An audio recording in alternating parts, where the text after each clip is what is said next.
Le 16 décembre, nous quittons les pontons de Rivière-Sens en Guadeloupe en direction de la Dominique. 36 000 nautiques à parcourir et le vent est bien établi, environ 20 nœuds.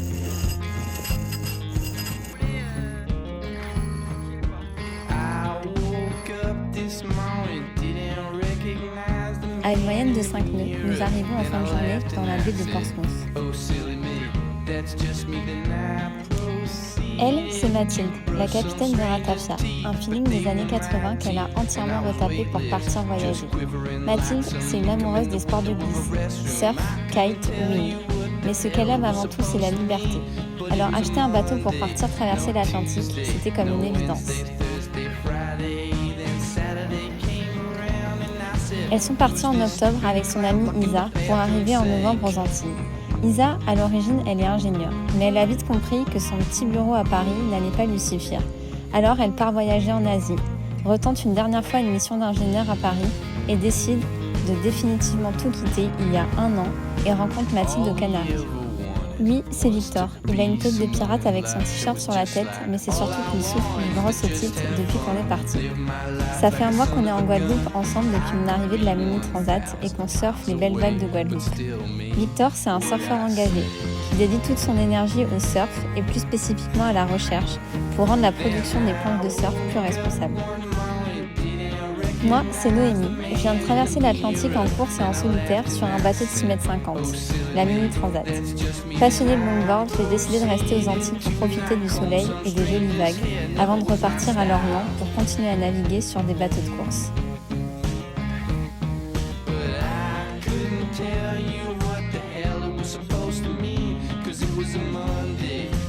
Arrivé le soir au mouillage de Portsmouth, on commence par se préparer un bon repas, mais surtout fêter nos 2 transatlantiques, avec une bouteille de champagne qu'on ouvre ensemble.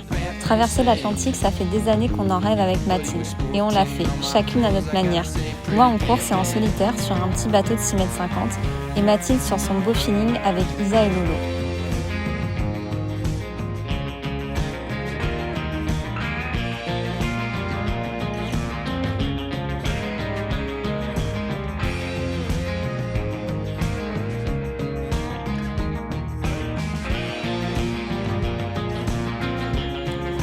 Après une première nuit au mouillage, on découvre Portsmouth et on est tout de suite séduit par son authenticité et frappé par la bienveillance des locaux. Il y a pas mal de formalités administratives en Dominique quand on rentre dans le pays. Passage à la douane et à la police locale obligatoire pour signaler notre arrivée. L'après-midi, on trouve un guide qui nous fait découvrir l'Indian River. On est tout de suite plongé dans une faune sauvage et dans l'univers du tournage de Pirates des Caraïbes. Oui, c'était bien ici.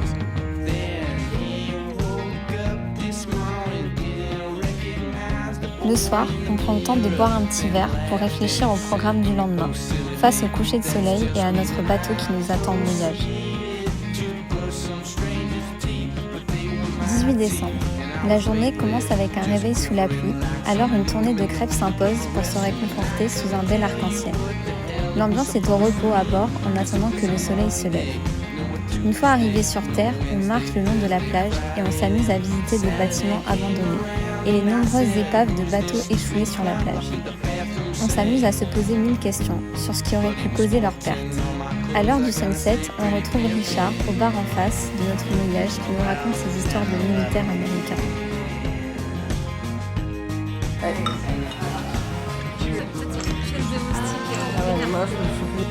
Le ciel est bleu, alors on décide de louer une voiture pour partir explorer le cœur de l'île.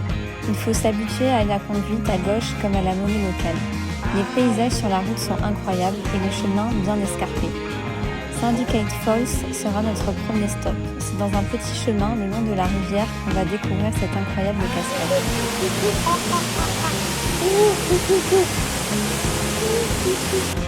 Au retour, on tombe sur un petit bar qui propose du café et du thé, fait à base de produits locaux. C'est la première fois que je déguste un thé avec des feuilles que j'ai cueillies moi-même dans le champ d'à côté. De retour sur la route, on se dirige vers Baptiste Point. On tombe sur des plantations de cacao et on ne peut pas résister à la visite d'une chocolaterie locale. This one is pretty full of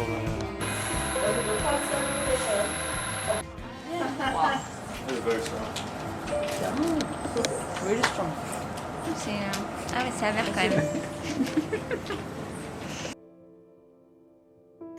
On s'aventure dans des petits sentiers et on découvre des plages sauvages. On est émerveillé de voir à quel point cette île est préservée du capitalisme avec des paysages encore vierges de toute présence humaine.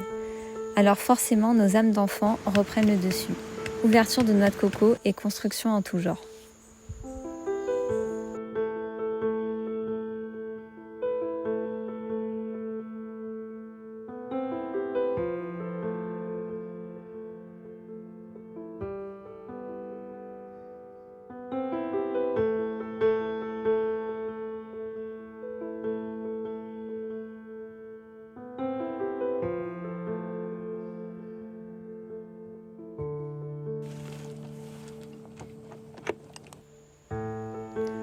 « 20 décembre. On continue notre navigation à la voile le long de la côte dominicaine. Au départ, le vent est très faible, mais on tente quand même un envoi de spi. On quitte la baie de Portsmouth et les nuages jouent avec les reliefs de la Dominique. C'est juste incroyable. Quelques petites risées de vent viennent faire glisser le bateau, mais les moments sans vent sont très longs. On résiste pour ne pas mettre le moteur. Une fois le spi affalé, on continue notre route au pré le long de la Dominique, à la recherche d'un mouillage. On fait les derniers milles au moteur car le vent est complètement tombé. Nous sommes dans le dévent de l'île. Nous passons la nuit ici où on partage un dernier repas tous ensemble à Loubière.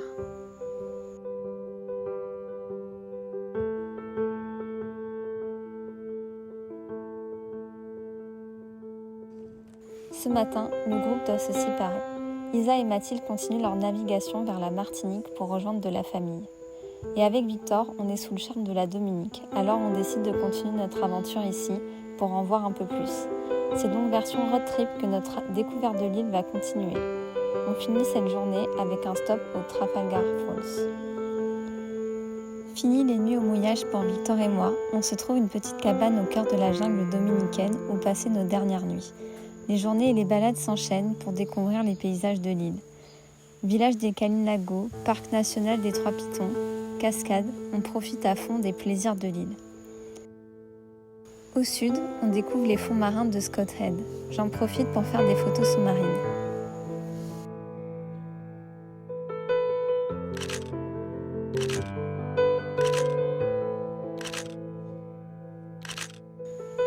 Après un Noël isolé dans notre cabane, on regagne la Martinique en ferry.